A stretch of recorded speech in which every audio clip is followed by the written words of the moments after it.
Thank you, thank you. I'm so proud to be here. It's wonderful to see you all. We came to New York when we launched the first book. It was a really, really special occasion, and there's been too long a gap that we haven't been here, and we have missed the connection. We've missed the brilliance of you all here, and the story we began when we created the first book. So we're thrilled to be back at this amazing venue, and we hope you have a wonderful evening tonight. I want to just share with you a little bit. You know me for the female lead. You know that it's a campaign, it's a charity, it's all about education. We have an amazing educator here tonight who's super special to us. Where are you, Nick? Where have you hidden yourself? He's there, Nick. Now, he is a huge supporter for us here in America, and we care passionately that we reach children in schools right from the youngest ages. And so having someone who speaks for us and support it and encourage us is really, really important. And that's what the campaign's all about. But my background, my first background was data science. I know that's a little more boring than the female lead, but it wasn't to me. It was really exciting. And I worked with some amazing retailers and brands across the world, including America. And so I learned and developed segmentation tools and targeting tools that were all about recognizing that people are incredibly different. They don't buy the same things. They don't buy for the same reasons. We are different. As consumers, we're different. We're different in our outlook and in our motivations. And we've kind of accepted that. You know, the really smart brand and retail people in this room, they know that now. It's part of an embedded science. What is less understood, amazingly, is that women are different. You know, this whole thing about alpha females, I mean, where does that come from? It's like women are so different in their outlooks, their beliefs, their motivations, and the things that matter to their lives, their loved ones, even themselves. So that's the science that I'm really interested in now. And my journey on the female lead began when I started a project called the What I See Project. The What I See Project was all about what women saw in themselves when they looked in the mirror. It's quite a challenge for women to look in the mirror and not just see their physical selves, but to see what's inside them. And we have worked since with people like the Victoria and Albert Museum in the UK with Alice in Wonderland, because of course Alice in Wonderland is a famous feminist. I mean, what she does, what she believes in, her curiosity, her daring to be different, her asking for help, these are all brave, bold feminist issues. So Alice in Wonderland is really special for me, and we did a whole piece of work with the V&A, and here we are in New York in Wonderland Dreams, and there feels something really magical and special about that. Thank you. So, the female lead is always about women with remarkable stories, showing resilience, courage, and significant achievement. And everything we do is donated to schools and colleges for free. One of the things I'm going to share with you is there are some books over by the side that you can have a look at. This is our latest book of amazing women. And if you would like to be generous, and this is not what this evening is about, but if you want to buy that book, you can buy it, take it with you, and actually when you buy a book, we donate a free book to a school for every one that you purchase. So if you feel you would like to take a book and donate to a school, you can do that tonight, and it would be a really special gift. It's not what tonight's about, but if you feel motivated, I'll be delighted. Also, I don't want to carry them back. Okay, so tonight what we're going to be talking about, so we talk about big issues at the Female Lead, and tonight what we're going to be talking about is health, beauty, and wellness. And they're an interesting coupling of ideas, health, beauty, and wellness. And what does that mean? And is it all about a better future, a better reality for women? And that's the conversation we're going to have. So, joining me tonight, I have an amazing panel, and I would like to invite them onto the very sensational couch. We're all going to squeeze in there for your amusement and hopefully for some very good photographs. So first of all, let me welcome Anisha Raghavan, who is the CMO of Number 7. Come on in. Anisha, you're going to sit next to me. And she recently headed up an amazing campaign called Unstoppable Together, which we're going to talk about. Next, let me introduce you to Heather Hughes, who is the Group VP, Personal Care, Walgreens. Some very small retailer with only 9,000, I believe, retailers across the US. What a force. What an ability to understand what US women care about and what they want. And I'm fascinated to hear what the insight is and what the wisdom and future predictions are.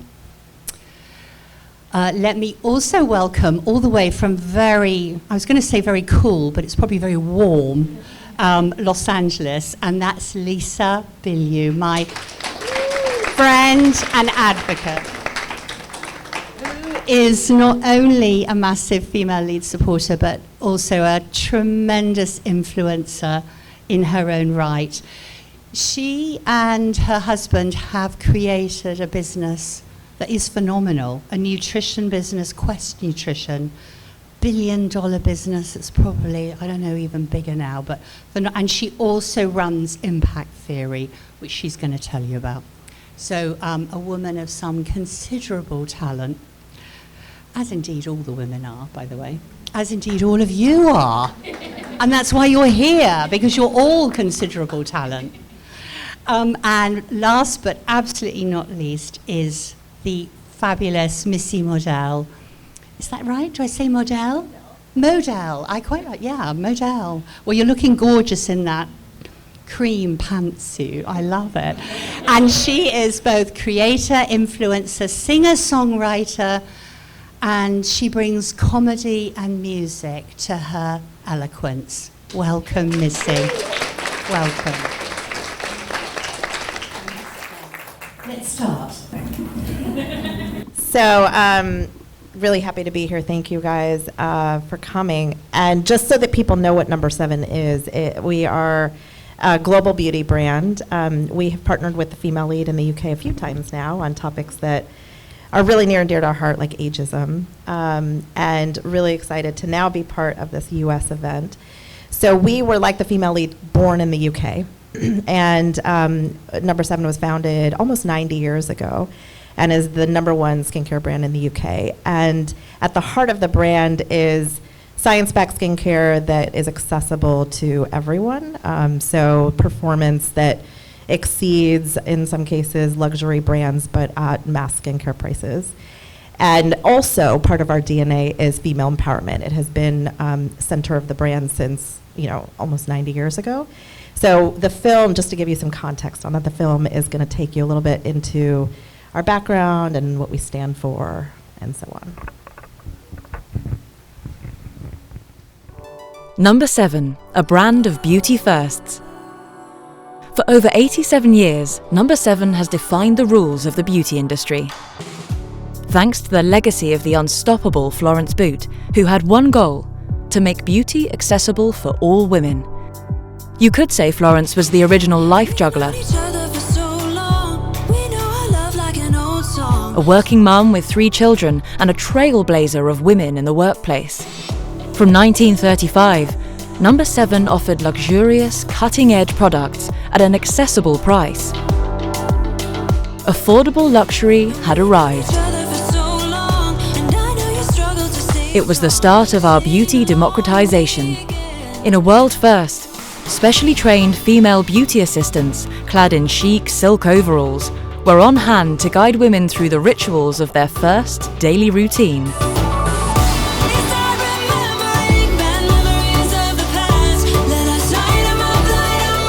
As times changed, so have we, and the modern woman eager to express her individuality.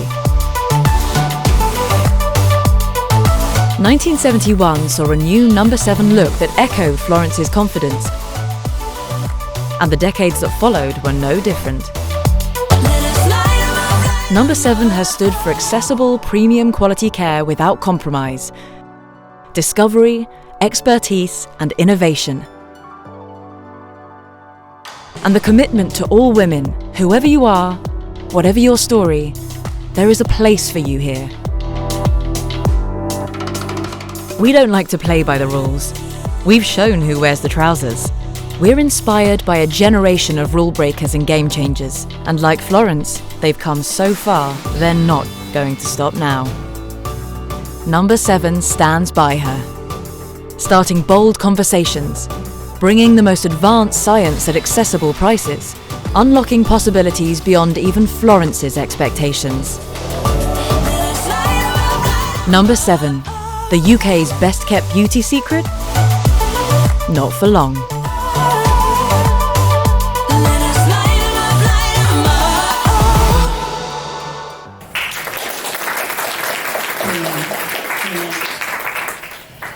So we really enjoy these conversations about what the world has meant to women, how it's changed, and kind of where we're going, and that's really going to be at the heart of our conversation today.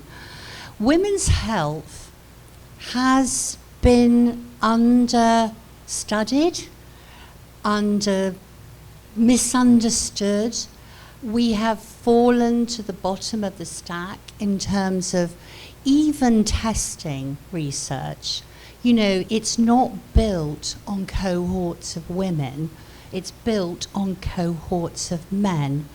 So when we struggle with our pretty complex changes in health and our history over time, you know, it's not really surprising because we're not studied and we're not understood. So it was really interesting. We've been working with a number of companies across the health industry. And in fact, we met the lovely Wendy Lund, who I think is here tonight. Yay.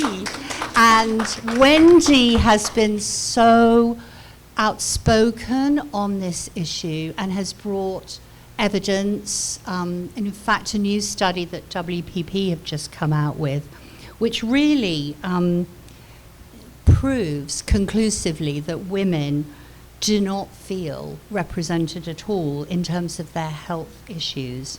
And yet, amazingly, women make 80% of the decision about their health and their family's health right across the world. So 80% of decision making is in the hands of women, and yet our needs are not understood and they're not studied. There's something wrong there, right? So when people say, why are we talking about women's issues? I think that's probably quite a good reason. So it's important. Anyway, the conversations have started more in recent years. You know, we started talking about periods, which we were never allowed to talk about. We've started talking about menopause and mental health. So at last, there's a little bubble coming out where we're actually allowed to say something. So we're going to sort of start talking about what this amazing group of women have learned and understood about this vitally important subject. So let me start, please, with you, Anisha. You know, what's happened, what we're moving towards is really your area of expertise. What are the recent changes that you feel are most significant? Yeah, sure. Well, so in the beauty industry, there's been loads of change in the last, several years, last decade, but I'll focus on two that are relevant to tonight's conversation. One is around the intersection of beauty and health, to your point. And it used to be that the beauty industry existed so you can feel beautiful, look beautiful, and now consumers are demanding healthy skin out of beauty products, which is awesome, right? And really paying more attention to the health of their skin. So you see things like skincare benefits moving into cosmetic products, as an example. And one of the biggest examples, you touched on it, that is happening right now as we speak is the conversation about menopause. And so every woman goes through menopause at some point in their life, right? And there's 50 million cases of menopause every year, but nobody in the industry was talking about it even a year or two ago. And 70% of menopausal women don't treat their symptoms or don't even talk about their symptoms. And so that was one issue that Number 7 wanted to take on. And we just launched a menopausal skincare line. We were the first mass skincare brand to do so. And it was really important to us to bring solutions for skin to menopausal women, because it's one of the skin issues is one of the top issues that menopausal women face. So that's one example of sort of this intersection of health and beauty and kind of skin wellness that we're seeing in the industry. And then also there's an intersection between beauty and mental wellness and mental health. And so, the industry has this enormous power to make or break your confidence. And with that power comes a responsibility to build women up and help build their confidence. And you saw that start 10 years ago with the Dove Real Beauty campaign and continue on as more and more brands have taken on this responsibility, which is, really awesome to see. And so if you think about the 80s, the 90s, even the early 2000s, where thin was in and big hair was celebrated and full look of makeup, and today the conversation is so multifaceted on what's considered beautiful, which is just awesome to see. A clean face is just as chic as a heavy eye look, or age is celebrated today. And so we're still moving in that direction. We're not all the way there, but I think there's been a lot of progress. I was going to say something about how I haven't moved forward with my personal fashion look, but I'm not going to go there. Okay, so Missy, one of the biggest shifts in recent years, especially since the pandemic, is women speaking much more about their mental wellness, their mental health. And I know this is, particular interest and focus for you. What changes have you seen in both, the way people talk about it, the openness, but also the challenges? I just want to say it's so lovely to be here also. This is one of my first events in about a year or two, so thank you all for being here. I think there's been a huge shift. I think during the pandemic especially, we've been at home, we're in pajamas, and it's kind of removed this filter. We don't really have the opportunity to hide behind events and this kind of pomp and circumstance, and I think it's caused a ripple effect. Obviously, there's still a lot of work to be done, but I think when we see one person speaking openly about anxiety, about having a miscarriage, about something that's so taboo and stigmatized, especially for women, it creates an opportunity for people to feel safe. So I think that's been a huge evolution and something I'm really optimistic about. I think gone are the days of the filters. I used to research, there were all these apps where you chose the perfect filter for your face, and not Facetune, but just like I don't know if you know what I'm talking about, the colors and the gradients. No more. I don't want to see that anymore, and I'm hoping everyone here is in agreement with that as well. But I think that's been something that I'm excited to see evolve on social media. Brilliant, brilliant. Yes, a much more real and authentic kind of approach to who we are and what we stand for. Lisa, I mean, Lisa, we have known each other a while. I watch your posts, I hear what you say. You have gone through your own kind of health evolution, and you speak about this so eloquently. How did this journey happen for you? And what, you talk about health ownership. Can you describe to us what that means for you and to you. Yeah, absolutely. Hi, everyone. So I'm going to give a little backstory in case people don't know, just to give a little context. So I was a stay-at-home wife for 8 years. My husband started a little protein bar company called Quest, and I was a good Greek wife, and I was like, how can I help out?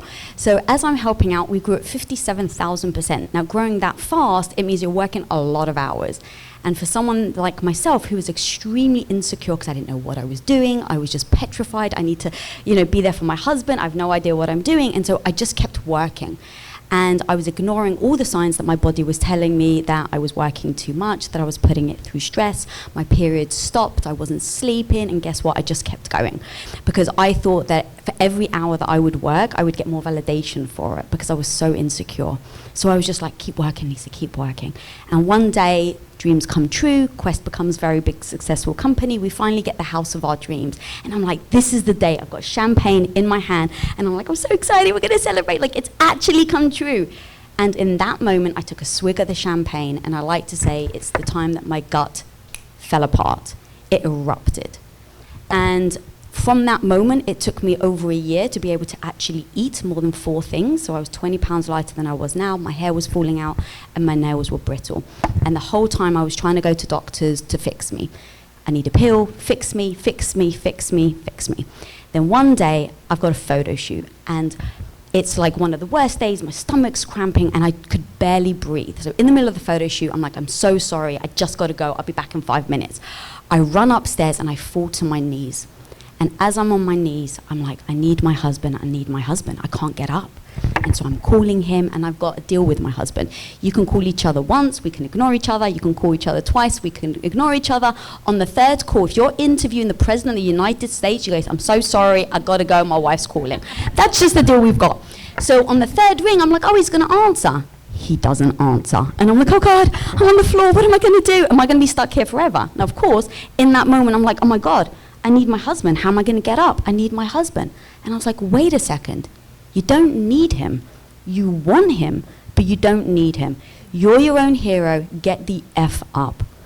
And so I got up, and in that moment was the moment I realized I was the hero of my own life. And I'd been looking at doctors and my husband to save me. And the truth is that I needed to save myself. Now, what does that actually look like? It means starting to listen to my body. It means stop not blindly listening to doctors that were like, oh, this is your problem, take this pill. If that doesn't feel right, question why. So I just started to question. I questioned everything that I was being told. I questioned everything my body was telling me. And eventually, over time, I started to find the solutions for myself. And that's when I realized I had to take full ownership because what I was doing, I was giving my power away. I was looking for doctors to fix me. And in unwinding what had happened to me, it was because I'd worked so hard for so long, I was ignoring my body every single which way. And just like anything, eventually something's going to have to give. It's like a car. You can't just keep running on empty. Eventually it's going to quit moving. And that's exactly what happened to my body. And so I realized, like, oh my God, in the most horrifying thing that's ever happened to me, because literally, guys, I couldn't travel. Even coming here today, this was 6 years ago, I had to bring my supplement pills, I had to plan all my food. So 6 years later, I'm still suffering. But I take ownership because I look back and I'm like, no one forced me to work that hard. I worked that hard myself. No one forced me to ignore the signs. I ignored the signs myself. And it was so empowering for me to identify the fact that I got myself there, and so I'm the one that can get myself out. That can make you feel badly about yourself, or that can be the most motivating and empowering thing you can ever hear. And hearing myself say, Lisa, it is all your fault. Take ownership because now you can fix it. That changed my life. It not only changed my health, but it changed how I show up in business, how I show up in relationships, everything I take full ownership over. Wow. You're amazing and you're so strong having come through that journey, and it's really admirable that you share it and that we see you now with the force that you are and the good that you share. Well done. It's remarkable and makes me really proud because I hear how you help others and what you say to them. Well done.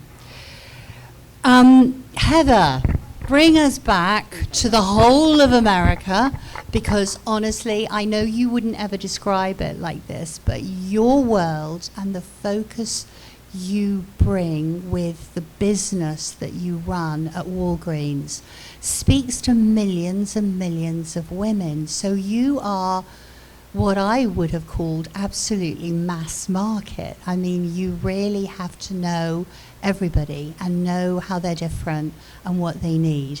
So what do you see happening? What do you see coming?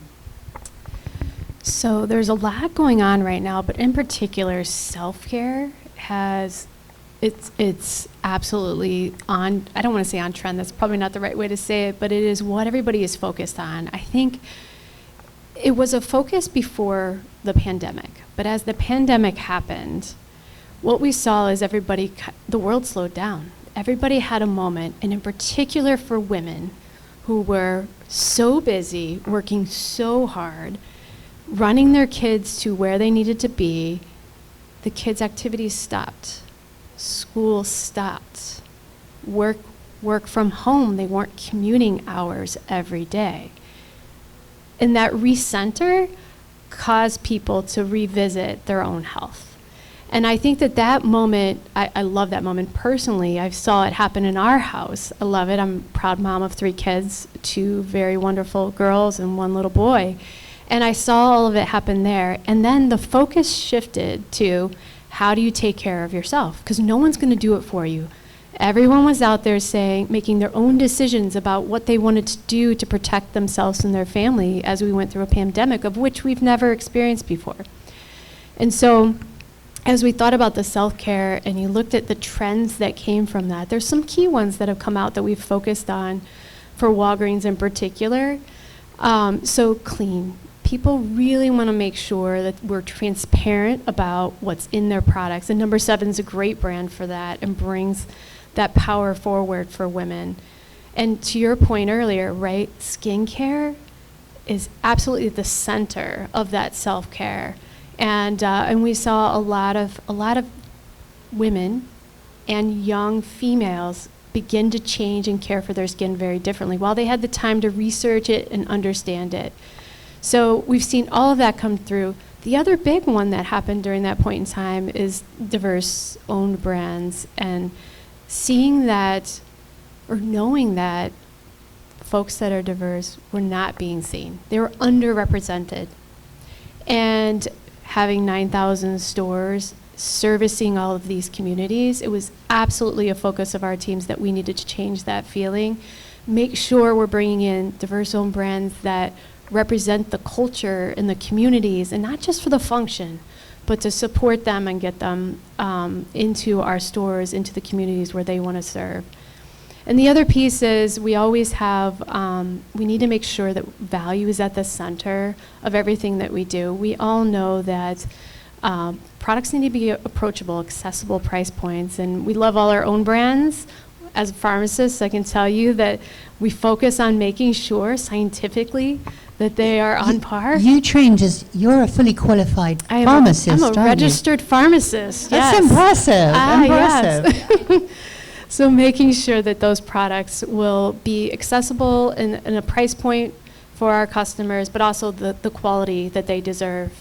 So absolutely the focuses that we've been working on.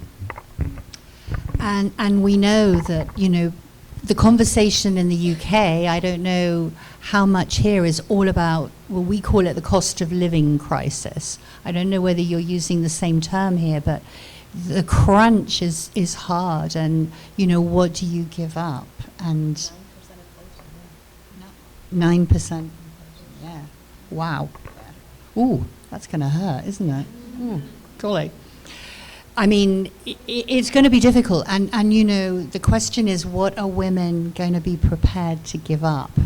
And maybe we can think about that as we move forward. Okay, Anisha, one of the subjects you've talked about is diversity, building on what Heather's just said.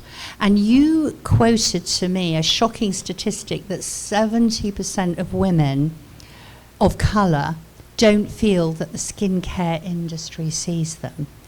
So what are we doing about this? Yeah, very similar to what Heather was talking about. A lot of women don't feel seen in the industry. And so, inclusivity, we've made a lot of progress on inclusivity, no doubt, but there's still a long ways to go. And there are brands that are taking it seriously, and there are brands that are checking the box. I have a person of color in my ad. And in order to change that stat, we really need to go deeper. And that's one of the things that honestly I'm most proud of for number 7, because we've had real people and people of color in our ads for decades, like literally decades, and we've not retouched or airbrushed for decades. But also our products are tested on literally thousands of women. We have a panel of women who represent not just kind of your token ethnicities, a bunch of ethnicities and a bunch of different age groups kind of spanning a large scale. And so for us, again, that's a real priority. I can't say we're perfect by any means, and I don't think anybody is, but in order for that to sort of break down and for women to feel seen, we need to have brands and companies keeping that at the forefront of their strategy and connecting the dots across every part of the company. And I'd say the other piece, you were saying this before, is more women in leadership positions in industries, right? Like, you take the Fortune 500. Does anybody know how many female CEOs there are in the Fortune 500? It's 9%. Last I checked, it was about 41 women, which is awesome. It's the highest it's ever been, but that means there's still 459 CEO spots that are not women, and for industries that serve women. So beauty is a little bit better. It's 15%. But that means that 85% of those seats in beauty are not women, and beauty largely serves women. So that's another thing that I think will make a real impact as women kind of not only, I think, these industries, and I can only speak for my company, we have a lot of men at the top who are very inclusive and very much wanting to bring the female voice in. But also women need to step forward, right? And have the confidence and put themselves in those positions. There's all these stats about women will edit themselves before speaking in a boardroom, or they'll look to check off every single qualification on a job description before they'll apply, whereas men, no offense, they meet half of the qualifications and they'll apply, So we as women also need to put ourselves forward for those leadership positions. What's really interesting is that if you look at how many women have a strong equity position in the top companies, it's even more shocking, because women may have positions on boards or have senior positions, but as equity holders, they have about 1% of equity wealth in the world. 1%. It's not good, is it? It's really not good. Okay, so we have challenges around women's health, and we've talked about the lack of research. I am a big fan of big data. That might not come as a surprise to some of you. And one of the things we're trying to do as the female lead is collect data on women. So we've introduced, or about to introduce, a new dimension to our survey that we host on our website for women. We had 100,000 fill in that survey last time we put it out, and we're going to do it again, and we're going to look at health dimensions. And the reason we're doing this is because the future, I hope we all believe in, is the idea of personalized medication, the idea of actually understanding that people are different and their needs are different, using predictive AI. This is all going to be possible if we have the right information. And so understanding hormones, hormone balance, and the impact drugs have on our body, this is all going to be fundamental to our future discovery. So I think there's a massive, I just jumped forward on my iPad, forgive me a minute while I just find the right one. on. I was so busy making my point. So I think we have to be aware that this journey is just at the beginning, and understanding the complexity and the way women are all different is going to be very much at the heart of all services in the future, ultimately. So this question now really is to you, Heather, which is, because of your background, how do you see the health and beauty sector intersecting? And by the way, guys, if you're thinking questions, hold them, because I'm going to come to you in a moment. Okay, so how does the sort of health and wellness industry intersect with the beauty industry? It feels from the outside like a complicated question, but hopefully you've thought about it. Maybe I'll try to simplify it then. So if you think about how our stores operate, we have a healthcare professional in our stores, a pharmacist, a registered pharmacist, many times a doctor, and they're back there full of knowledge on many things you need, and they're connected back to the primary care physicians, having conversations with them while they fill the prescriptions. And they are the most accessible healthcare provider in the industry, and one of the most trusted providers out there.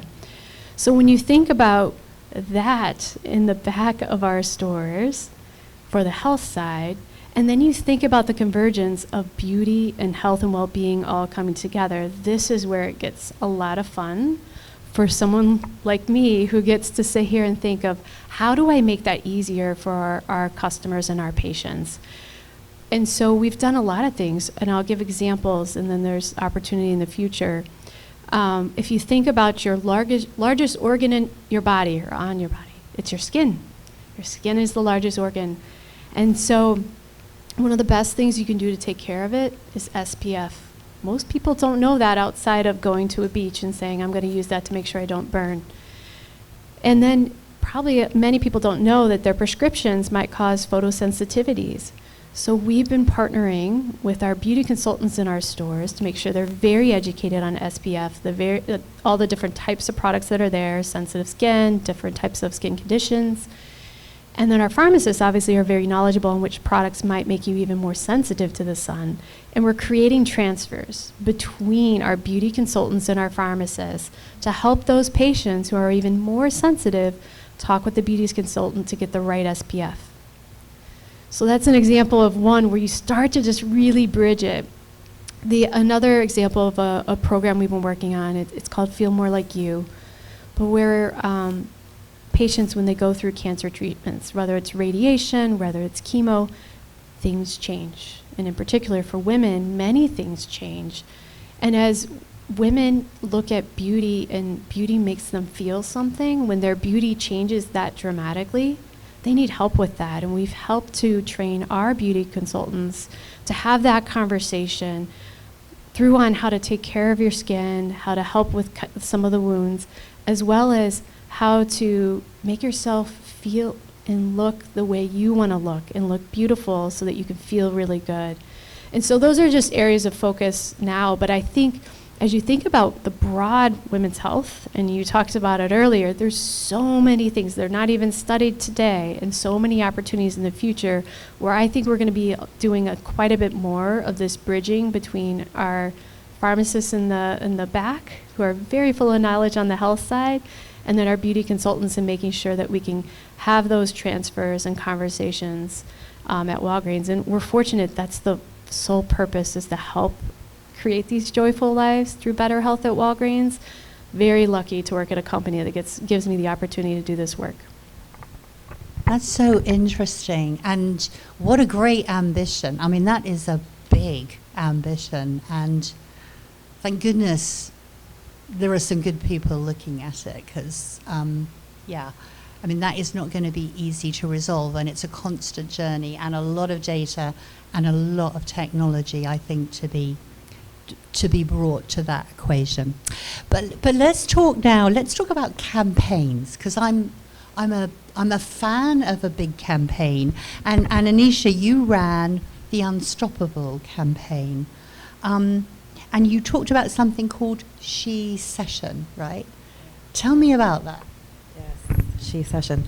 So just for context for people who don't know what the She Session is, back in September of 2020, and actually a little bit before that actually, there were labor stats that were released in the United States that said 4 times more women were leaving the workforce versus men.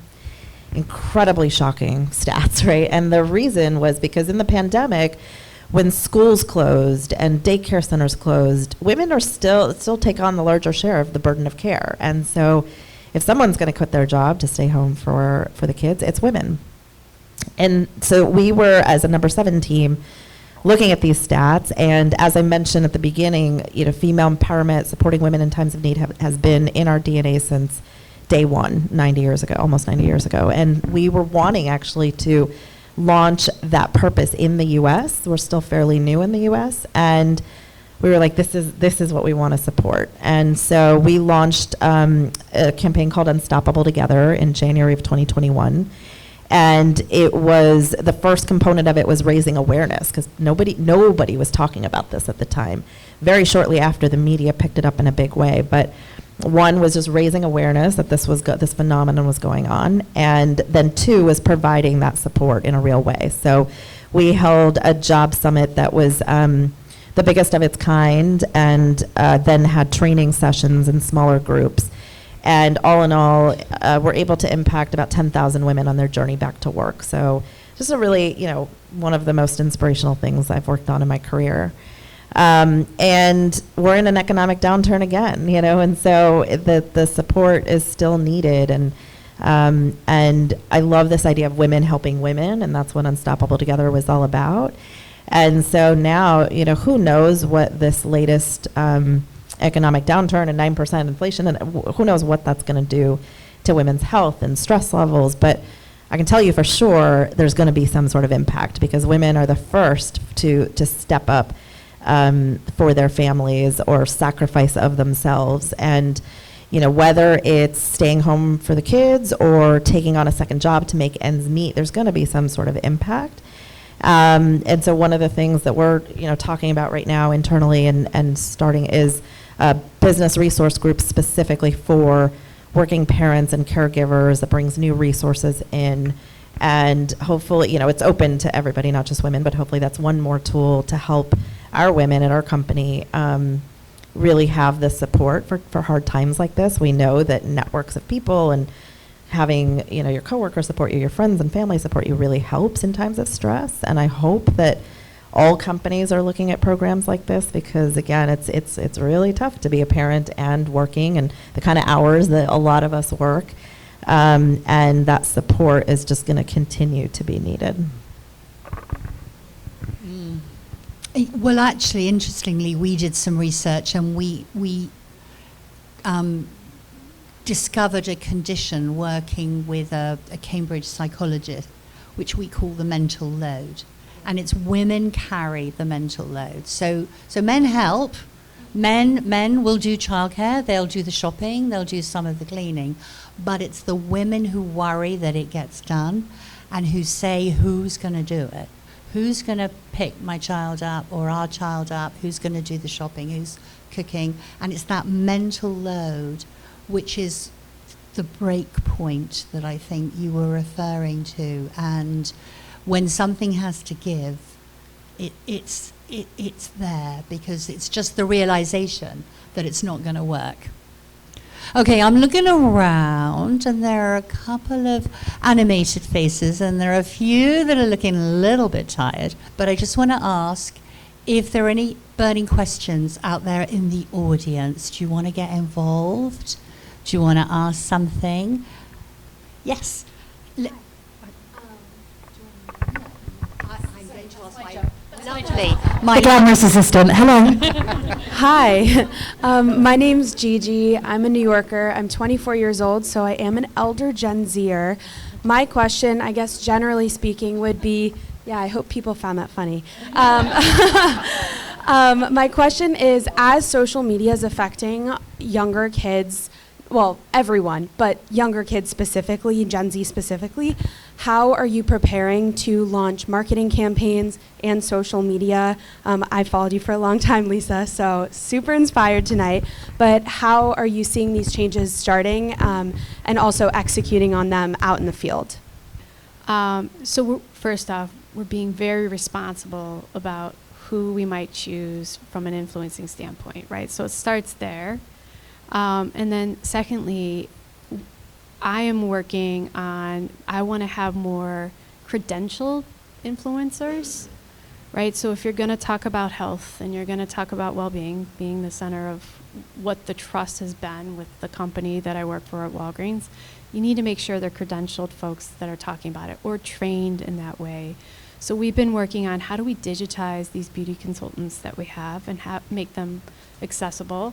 So we are looking at, could we make it in a digitized format? And I won't say influencer, because that's not necessarily what I'm going for, but to make sure that they're able to be reached and reach the right types of folks out there. Because we know that that's what our customers want, who are younger. And it's interesting when you work at a company like I do, where it has a wide age spectrum. So we have those who want to come in and have something in print, which you would probably never dream of. But having something digitally is wonderful. So we have to kind of make sure that we're relevant across all of those different avenues within our marketing campaigns. But absolutely, it's a consideration as we look at our influencers in making sure that we don't have anyone that's saying the wrong things and doing the wrong things, and making sure we're authentic to who our customers are. I don't know if anybody wants to add. I also run a digital marketing company, so I could speak to this. I work with a lot of brands and individuals, and I think I'm really trying to lean into more experiential events like this, because I think digitally we're all so addicted to our phones, but also having that moment for connection. So how do we connect the thread between a digital campaign and more community-oriented experiences? So I think that's been a huge focus, and also making sure that who we involve is representative of the world we live in today across the spectrum. I think that is essential and something a lot of brands are doing, but I'm particularly focused on that.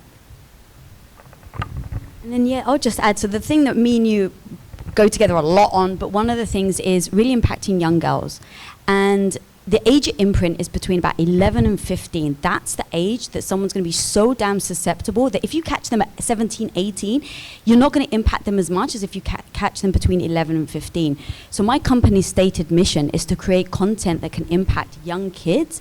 So I don't know how old everyone is here, but I grew up in the age where we were watching like Karate Kid and like Adventures in Babysitting. It was like, crap is down, but you can do it, that type of attitude. And so growing up with those types of movies, it really empowered me. Like my husband watched Star Wars, saw Yoda, and started studying Taoism.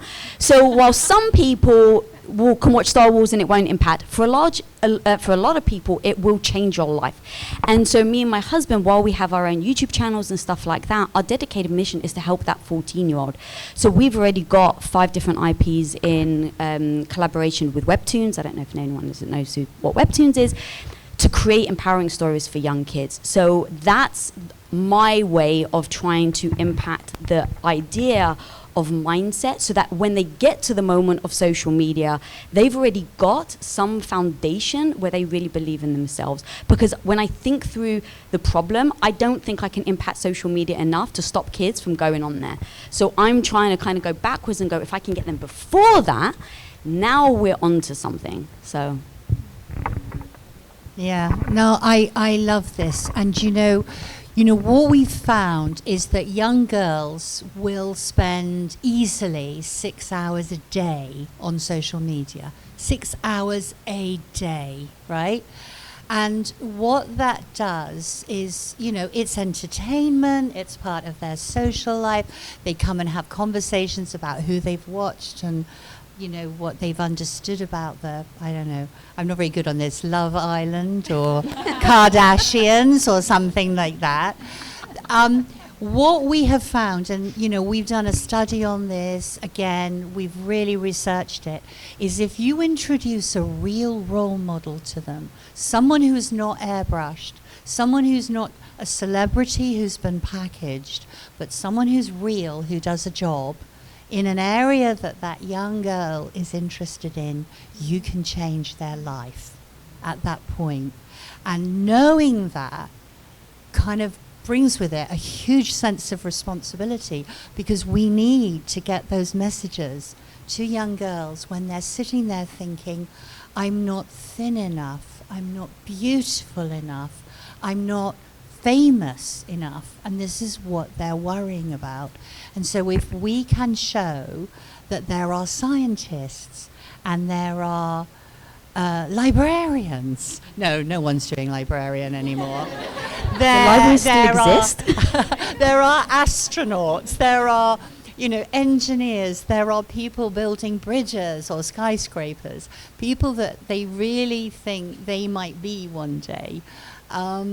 It can change their life. And so I think there is a real need. And when people say, really? Because girls are going to university, why do they need this? The truth is you can't be what you can't see. And girls are not seeing women in powerful, exalted, celebrated positions, not real women. And so that's what I think this is about. This is what we need to change. I want to thank you guys. This is amazing. It's wonderful to be in rooms like this. I think it's so important that we create a space. I recently stayed at a suffragette former area in Philadelphia that's now like a women-led Airbnb, and it's super cool to sort of see the legacy of women coming together to like open doors for other women. And so I think this is really powerful. I love the see it, be it mentality. I think for me as a female engineer, I struggle with the other side, which is how to be role models for young boys. Because I recently toured SpaceX and all of the conference rooms were named after male scientists and engineers. And I was like, where are all the women? And they're like, oh, women haven't had time to contribute anything of note to math or science yet, which is not a good answer to that question.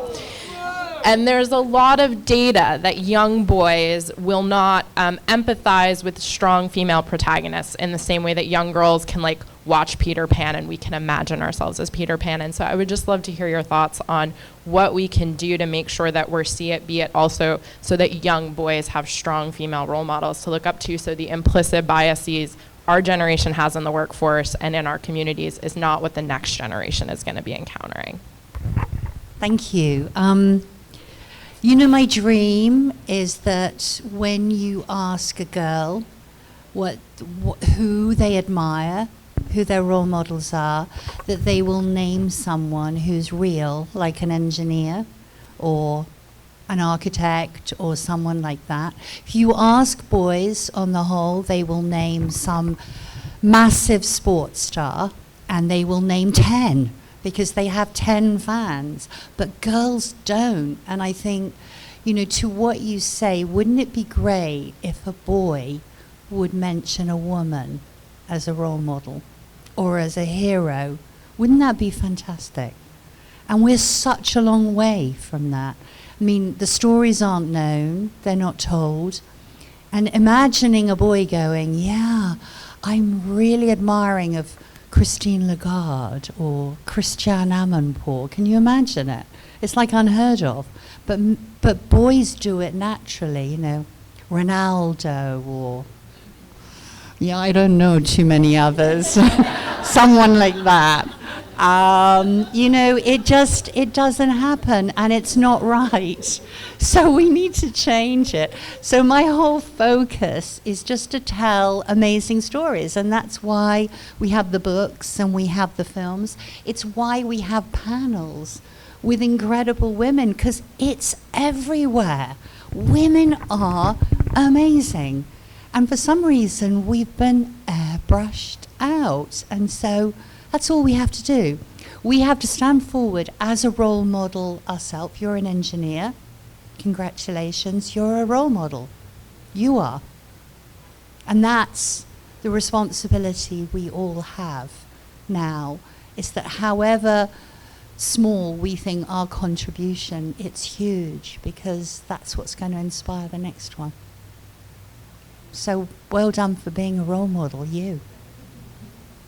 Well, I think we've run out of time, guys. We have 8 million followers, And I hope that will continue to grow. I hope all of you will share the female lead, because our work is all about gifting what we do, our role models, our stories, everything to the next generation of girls and boys, because we want boys to talk about girls and women. That's the main conversation. So Nick, I hope you have very broad, strong shoulders, because you are critical to everything that we do. And I think, I think the whole panel believes in what you do and the importance of what you do. I hope everybody in this room feels that. So I just want to say a few thank yous. I want to thank the wonderful team at Wonderland Dreams for letting us have this magical experience. I think it's brought smiles to all of our faces. Lacey has been a superstar, and so has her team.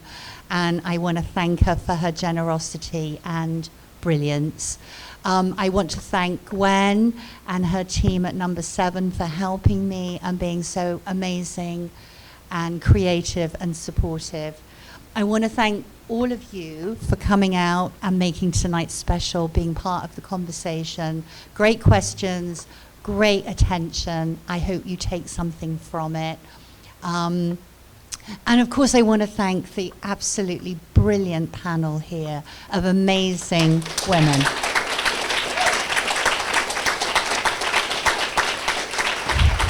And if you feel generous of spirit or pocket, then, and you feel like buying a book for school children, you can. There are some in the corner of the room. You can take one. You can donate the money, and you'll make someone a wonderful gift and help create some of that magic for the future. Thank you so much.